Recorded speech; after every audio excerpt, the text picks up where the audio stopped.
Sama juga Ibnu Taimiyah merumuskan untuk memahami ilah itu ada rububiyah, ada uluhiyah, ada asma wa sifat. Masa Tuhan itu dibagi tiga? Ya enggak. Menurut beliau untuk memahami tentang ketuhanan itu melalui tiga pemahaman itu, yaitu uluhiyah, rububiyah, asma wa sifat. Jadi itu tidak mengurangi sifat kesempurnaan Allah. Sama juga begitu. Ini Pak Haji ini adalah lengkap. Ada kupingnya, ada hidungnya, ada mulutnya, ada tangannya. Ini rinciannya.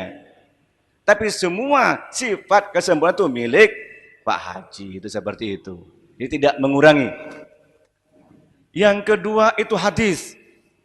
Jadi hadis Nabi menjelaskan, dan itu hadis hasan, ya, barang siapa yang sholat berjamaah 40 hari berturut-turut maka akan diselamatkan dari azab kubur, ya.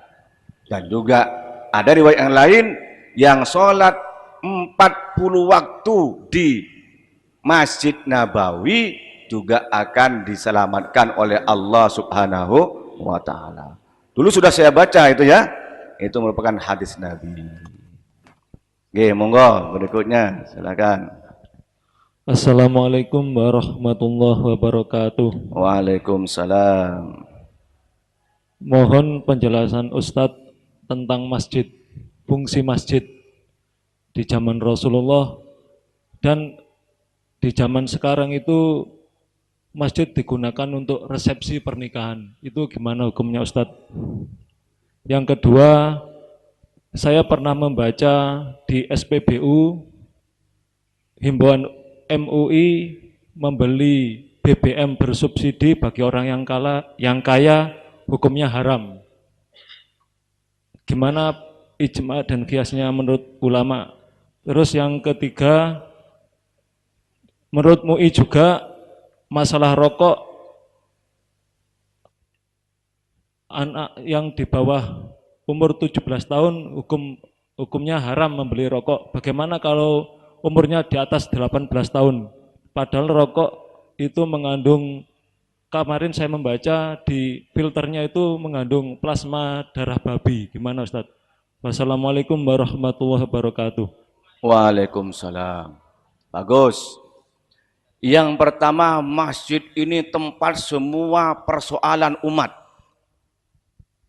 Ya, untuk sholat, untuk ngaji, untuk musyawarah perang, dan untuk pernikahan. Sunnah akad nikah di dalam kata Rasulullah, waj'aluhu fil masajid wadribuhu biddufuf. Jadikanlah itu pernikahan itu di masjid dan tabuhlah dufuf, terbang. Tahu terbang? Hah? Ya, penerbang yang nggak punya pesawat. Jadi boleh saja pernikahan di masjid, cuma tentu harus mengikuti adabul masjid, tata krama masjid. Di zaman Nabi para sahabat akad nikah juga di masjid. Boleh. Ya. Wadribuhu fil biddufuf, ya. Tapi ya tentu jangan kemudian melanggar tata krama masjid. Itu yang pertama. Yang kedua, itu mungkin anjuran per orang. Secara fatwa saya nggak menemukan fatwanya MUI tentang pom bensin itu. Kok begitu kecilnya MUI ngurusin pom bensin itu? Ya, itu mungkin yang biar yang punya pom bensin nggak rugi nulis seperti itu, dicatut MUI. Banyak yang bertuliskan halal, itu sebenarnya itu bukan MUI. Ya, bukan MUI. Nggak pernah MUI buat fatwa tentang pom bensin, nggak pernah. Nggak pernah. Ya mungkin ketika kasus kenaikan BBM, ada seorang ulama dari MUI ditanya tentang bagaimana hukumnya ini, dia jawab. Bukan fatwa, ya jawaban orang per orang. Kalau fatwa itu melalui proses pengkajian, penelitian, musyawarah komisi fatwa, lalu itu diputuskan, itu fatwa. Kalau jawaban per orang itu menjawab pertanyaan saja, bukan fatwa. Gitu ya. Nah, yang ketiga tadi apa? Rokok itu masalah khilafiyah. Yang jelas di zaman Nabi rokok itu belum ada. Belum ada. Di zaman Nabi rokok itu belum ada. Nah, kemudian bagaimana menghukumi rokok? Nah, ini ulama berbeda. Ada yang melihatnya rokok itu membahayakan. Tapi tingkat kebahayaannya tidak sampai memabukkan. Sehingga dikiaskan kemana? Ini beda. Kalau rokok itu memang difatwakan di Padang tahun 2005 itu tentang rokok. Ya, jadi rokok ini amrun khilafiyah, amrun istihadi. Secara sore di Al-Quran, di hadis nggak ada. Innamar rokok itu nggak ada. Nggak ada. Farka'u ma'arroki'in itu nggak ada. Nggak ada. Itu istihadi.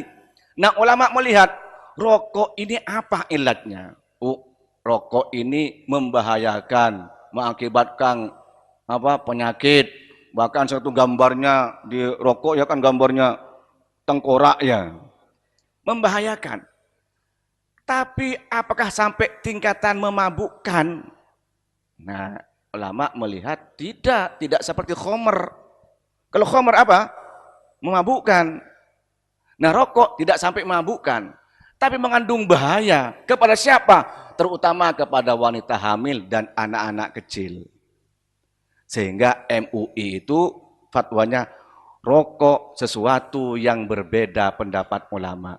Ada yang mengharamkan, ada yang memakruhkan. Makruh. Tapi kalau itu jelas mengakibatkan bahaya seperti kepada anak kecil dan wanita hamil, maka hukumnya haram. Kalau pasti membawa bahaya, bukan masalah umurnya, pasti membawa bahaya, itu haram. Itulah ya. Makanya ini masalah ijtihadi, ya tentu ada yang mengharamkan, ada yang memakruhkan, ada yang menghalalkan. Itu amrun ijtihadi. Masalah ini ya silahkan. Cuma hati-hati Pak kalau merokok Pak. Mun mati somat Pak.